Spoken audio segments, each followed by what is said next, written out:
Hello दोस्तों, आप सबका स्वागत है मेरे चैनल जॉब टेक में। आज जो रिक्रूटमेंट है, जॉब नोटिफिकेशन है, वो भारत इलेक्ट्रॉनिक्स लिमिटेड की तरफ से है। जिसके अंदर हम चीज़ों को डिटेल्स में देखेंगे, क्या सिलेक्शन प्रोसेस होने वाला है, क्या एलिजिबिलिटी क्राइटेरिया है, सब चीज़ों को हम डिटेल्स में देखने वाले हैं। और जो पोस्ट है वो प्रोजेक्ट इंजीनियर की और ट्रेनी इंजीनियर की पोस्ट है। जिसका सिलेक्शन प्रोसेस देखने वाले हैं, एजुकेशन क्वालिफिकेशन क्या है, सब चीज़ों को हम डिटेल्स में देखेंगे।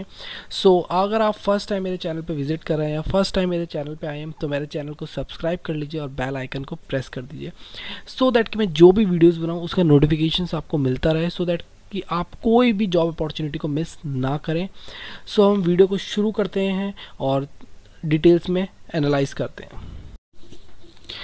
आप देख सकते हैं ये नोटिफिकेशन है भारत इलेक्ट्रॉनिक्स लिमिटेड की तरफ से, जिसमें हम चीज़ों को डिटेल्स में देखेंगे।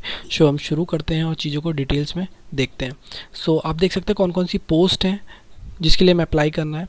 सबसे पहली जो पोस्ट है वो ट्रेनी इंजीनियर फर्स्ट की पोस्ट है, जिसके अंदर क्वालिफिकेशन जो मांगा गया है बी और बीटेक होना चाहिए आपका 4 साल का, और किसके अंदर एरोस्पेस और एरोनॉटिकल इंजीनियरिंग के अंदर। और इसमें रिजर्वेशन क्या है, जनरल के लिए 2 सीट्स हैं और ओबीसी के लिए 2 सीट है, और एससी के लिए 1 सीट है और एसटी के लिए 1 सीट है। और डिस्ट्रिक्ट और प्लेस ऑफ पोस्टिंग कहाँ होगी आपकी, ये बेंगलुरु में होने वाली है जॉब लोकेशन। अब सेकंड देखते हैं, सेकंड पोस्ट है वो प्रोजेक्ट इंजीनियर फर्स्ट के लिए है, जिसमें सेम बीटेक और बीएससी इंजीनियरिंग मांगा गया है 4 साल का, और एमटेक वाले भी अप्लाई कर सकते हैं एरोस्पेस और एरोनॉटिकल इंजीनियरिंग के अंदर। अगर आपने एरोस्पेस और एरोनॉटिकल इंजीनियरिंग के अंदर अपना बीटेक और बीएससी एमटेक कर रखा है तो आप इसके लिए एलिजिबल हैं।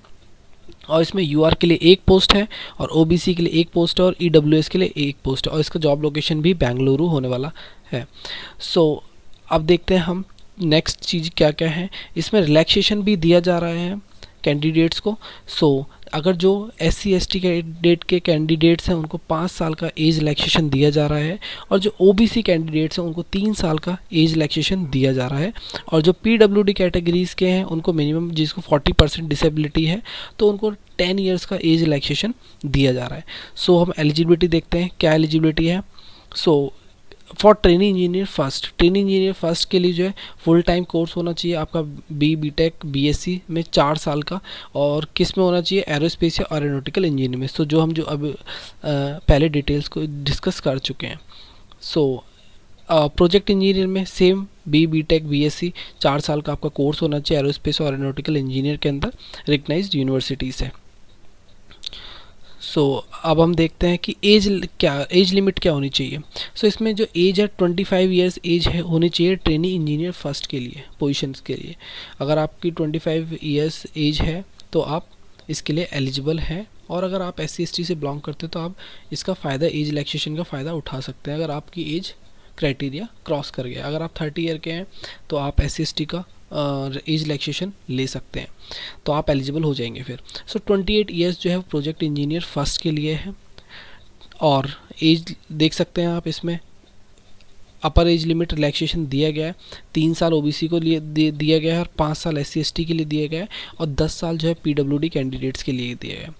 और अब इसमें सैलरी क्या होने वाला है, इसमें ट्रेनिंग इंजीनियर फर्स्ट के लिए जो है सैलरी, जो फर्स्ट ईयर जो होना चाहिए, पहले साल जो होगा 25,000 रुपये मिलेगा आपको। सेकंड ईयर जो है वो दूसरी साल 28,000 दिया जाएगा आपको, और थर्ड ईयर जो है तीसरी साल आपको 31,000 रुपये दिया जाएगा। और प्रोजेक्ट इंजीनियर के लिए आपको फर्स्ट ईयर जो है आपको 35,000 दिया जाएगा, 35,000 रुपये दिए जाएंगे। सेकंड ईयर आपको 40,000 40,000 दिया जाएगा, और थर्ड ईयर आपको 45,000 दिया जाएगा, और उसके बाद 50,000 आपको पर मंथ दिया जाएगा। तो ये था, तो आपको 4 साल किस तरीके से 35,000, 40, 45 और 50, तो इस हिसाब से हर साल आपका इंक्रीमेंट होगा 5,000 का। एक्सपीरियंस की बात कर लेते हैं। जो ट्रेनी इंजीनियर फर्स्ट के लिए है उसमें कैंडिडेट्स को, अगर आप फ्रेशर्स हैं तो भी एलिजिबल हैं, और अगर आपको एक्सपीरियंस है तो भी आप एलिजिबल हैं, तो दोनों लोग इसके लिए अप्लाई कर सकते हैं।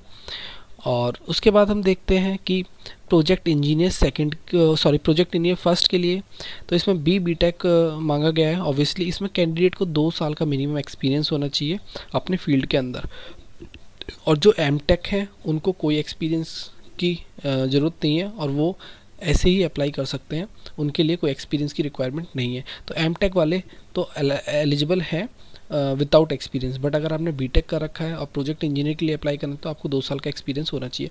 पीरियड ऑफ कॉन्ट्रैक्ट क्या होने वाला है आपका वो देख लेते हैं। ट्रेनी इंजीनियर फर्स्ट के लिए जो है आपका जो होने वाला है वो 1 year from the date of joining, तो 1 साल तो होगा ही होगा कम से कम, और मैक्सिमम 3 साल तक जा सकता है ये मैक्सिमम।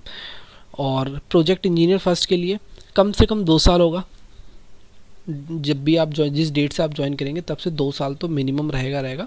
बट इसमें जो है वो मैक्सिमम जो जा सकता है वो 4 साल तक जा सकता है आपका, कि आप 4 साल इसके अंदर काम कर सकते हैं। सो स्किल्स क्या क्या हैं वो देख सकते हैं आप। सो स्किल्स डोमेन नॉलेज क्या क्या होनी चाहिए आपको, system engineer, aerial vehicles, design analysis of guidance system, so thermal analysis of aerospace structure. So इन चीज़ों के बारे में अगर आपको नॉलेज है तो ये स्किल्स जो रिक्वायर्ड है। तो अब हम देखते हैं कि नेक्स्ट चीज़ क्या है, सिलेक्शन प्रोसेस क्या होने वाला है। सिलेक्शन प्रोसेस के बारे में बात कर लेते हैं। सिलेक्शन प्रोसेस में ट्रेनिंग इंजीनियर फर्स्ट में जो है आपको 75% जो होना चाहिए, जो वेटेज है जो वो बीटेक और बीएससी में आपके मार्क्स 75% होने चाहिए तो आप एलिजिबल हैं। उसके बाद जो है वो 75% जो आपका एलिजिबिलिटी क्राइटेरिया है जो है वो 75% जो है आपके ग्रेजुएशन में कितने मार्क्स हैं उससे काउंट किया जाएगा। तो 75% मार्क्स आपका मार्क्स के बेसिस पे होगा, जो आपके ग्रेजुएशन में मार्क्स आए हैं उनको काउंट किया जाएगा 75%। और उसके बाद 2.5 मार्क्स जो है वो हर एक्सपीरियंस को अलॉट किया जाएगा। अगर आपको एक साल का एक्सपीरियंस है तो 2.5 दिया जाएगा, और अगर आपको 2 साल का एक्सपीरियंस है तो आपको टोटल 5 मार्क्स दिए जाएंगे। तो ये था किस तरीके से आपको सिलेक्शन प्रोसेस होगा। 75% जो है आपके मार्क्स के बेसिस पे दिए जाएंगे और 10% आपको एक्सपीरियंस के बेसिस पे दिया जाएगा। उसके बाद आपका इंटरव्यू होगा, इंटरव्यू में आपको 15% मार्क्स वहाँ से मिलेंगे, तो टोटल हो गया आपका 100%। इसके बेसिस पे आपको सिलेक्शन होगा।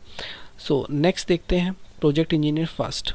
तो इसमें क्या है, इसमें भी सेम आपका मार्क्स देखे जाएंगे, उसका 75% काउंट किया जाएगा, जो भी होगा उसको उसके बेसिस पे आपका सिलेक्शन होगा। तो 75% ऑफ आपका जो भी मार्क्स आए हैं बीटेक में या बीएससी में उसको काउंट किया जाएगा। फिर आपको 2.5 मार्क्स दिया जाएगा आपके एक्सपीरियंस के, और जितना भी ज़्यादा आपको एक्सपीरियंस होगा उसका 1.5 मार्क्स आपको ऐड किया जाएगा, और सेम 15% आपके इंटरव्यू बेसिस पे मार्क्स मिलेंगे। तो इन सबको काउंट करके 100% होता है, जिसके बेसिस पे आपको सिलेक्शन होगा। सो अब आपको अप्लाई कैसे करना है वो देखते हैं। सो इसको अप्लाई करने का प्रोसेस क्या है, आपको एक फॉर्म फिल करना है, जो मैं अभी आपको दिखाऊंगा क्या फॉर्म है, कैसा फॉर्म है, उसको आपको फिल करना है और उसको आपको इस एड्रेस पे सेंड करना है। ये एड्रेस देख रहे हैं, सेंड करना है। और इसकी डेट क्या है अप्लाई करने की, 9 सितंबर 2021 तक आप अप्लाई कर सकते हैं। तो अभी काफ़ी टाइम है, तो इसको आप अप्लाई कर सकते हैं। तो उसके बाद आपको डॉक्यूमेंट क्या क्या चाहिए इस एप्लीकेशन फॉर्म को फिल करने के लिए, आप 10th की मार्कशीट चाहिए आपकी, और बीटेक 4 साल की मार्कशीट और डिग्री भी चाहिए आपको, और जितने भी सेमेस्टर्स हों उनके सबके प्रिंट आउट निकाल के आपको अटैच करने हैं एप्लीकेशन फॉर्म के साथ। अगर आप किसी भी एज रिलैक्सेशन ले रहे हैं तो आपको कास्ट सर्टिफिकेट का फ़ोटो कॉपी लगाना है, और अगर आपका एक्सपीरियंस है तो एक्सपीरियंस सर्टिफिकेट का। तो ये 6 डॉक्यूमेंट्स 7 डॉक्यूमेंट्स आपको एप्लीकेशन फॉर्म के साथ प्रिंट आउट अटैच करना है और सेंड करना है। सो आप देख सकते हैं। तो और इसका फ़ीस क्या होने वाला है वो देख लेते हैं। फ़ीस ट्रेनिंग इंजीनियर फर्स्ट के लिए जो है वह एप्लीकेशन फ़ीस जो है वो 200 रुपये है। अगर आप ST कैंडिडेट्स हैं तो आपको फ़ीस नहीं पे करनी। प्रोजेक्ट इंजीनियर के लिए 500 है एप्लीकेशन फ़ीस है, और अगर आप और SC से बिलोंग करते हैं आप तो आपको कोई फ़ीस नहीं पे करनी। सो अब नेक्स्ट देखते हैं आपको अप्लाई कैसे करना है। तो मैं ऑलरेडी आपको बता चुका हूँ कि आपको कहाँ पे सेंड करना है एप्लीकेशन फॉर्म को। तो अब मैं एप्लीकेशन फॉर्म दिखाता हूँ आपको, जो एप्लीकेशन फॉर्म आपको फिल करके सेंड करना है। सो आप देख सकते हैं ये एप्लीकेशन फॉर्म है जिसको आपको फिल करना है। सो आप देख सकते हैं सो फर्स्ट आपको एक फ़ोटो अटैच करनी है, पेस्ट करनी है, उसके बाद अपना नेम लिखना है, father's name, date of birth, आपकी एज क्या है, आपका जेंडर क्या है, आपकी मैरिड हो अनमैरिड हो वो फिल करना है, आप किस कैटेगरी से बिलोंग करते हैं, तो ये सब चीज़ों को फिल करना है, अपना एड्रेस फिल करना है इस एप्लीकेशन फॉर्म में, और आपको 10th की डिटेल्स फिल करनी है आपको, फिर 12th का डिटेल्स फिल करना है इसके अंदर, कब पास हुए हो, क्या परसेंटेज आपके, फिर बीटेक का और फिर एमटेक का, और अगर आपको और कुछ पीएचडी वगैरह के लिए अप्लाई करा है तो वो भी आप अदर्स में डाल सकते हो। सो अब देखते हैं क्वालिफ़िकेशन। यहाँ पे आपको क्वालिफ़िकेशन एक्सपीरियंस फिल करना है कि आपको किस ऑर्गेनाइजेशन में काम करते थे, कब से कब तक किया है, कितने साल हो गए हैं, किस डेजिग्नेशन पे करा है, और आपकी सैलरी क्या है।